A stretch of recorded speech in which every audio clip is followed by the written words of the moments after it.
Svi ljudi koji izdaju stan znaju koliko je bitno Ikea za posteljinu, čistačice za sređivanje stana posle svakog gostiju i, na primer, jednom mesečno ili jednom u 2 meseca majstor da dođe da neku sitnicu sredi. Na primer, krečenje stana i da mogu keramičara da nađe. Da, ja sve volim digitalno, ako može bilo šta bez keša, pošto često i nemam keš. Kad kupujem stvari, ako mora keša, ne može preko kartice, to mi dosta otežava stvari. Tako da je super što je sve digitalno, odmah se skine i s moje strane je lakše, a i sa strane majstora samih je, ja mislim, jednostavniji za njih. Highlight, ja bih rekao da je najbitnija stvar što ima ocenjivanje. Znači da možeš majstora posle da oceniš. Mnogo je velika razlika od majstora kada ga uzmeš sam preko nekog foruma, aplikacije ili na preporuku i preko aplikacije gde čovjek zna da mu zavisi posle ocena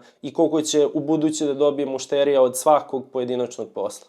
Pa da, majstor održava cenu, a kvalitet samo raste.